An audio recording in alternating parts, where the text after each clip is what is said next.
สักทีโอ้โห no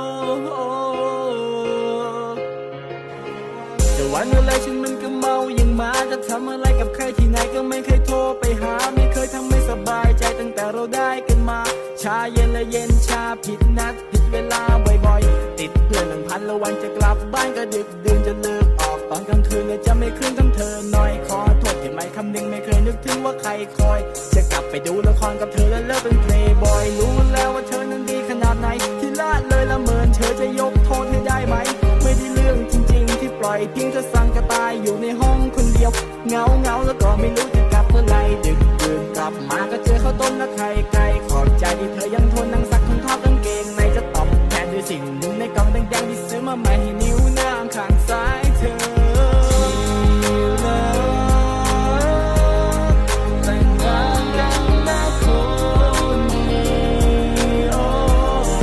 มันถึงเวลาต้องขอสักทีอีกครึ่งชีวิตนี้โอ้จะขอดูแล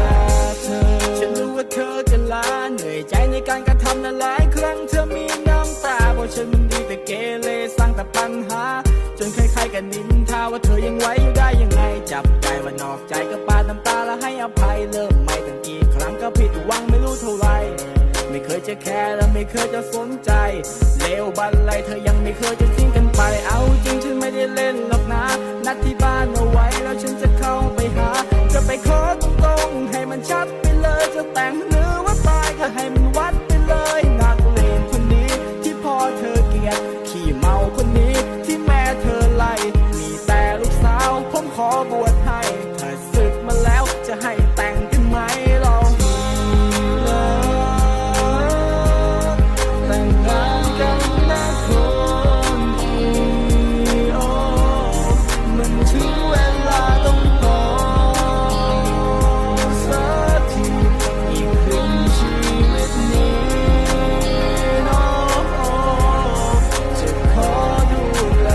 เธอยังจำทุกคำที่เธอบอกไม่ว่าลายแค่ไหนก็รักแม้ในสุดท้ายจะโดนหลอกแม้เป็นคนที่กลับกรอกตั้งแต่วันที่แรกเจอ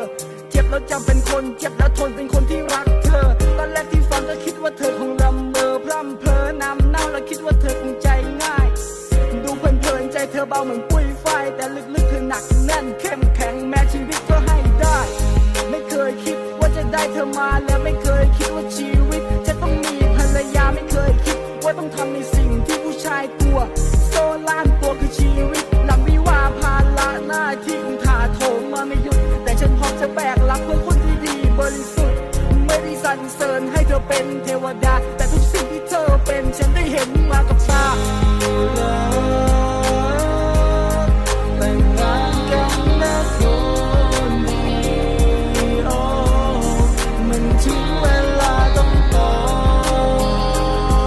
สักทีอีกครึ่งชีวิตนี้โอ้จะขอดูแลเธอ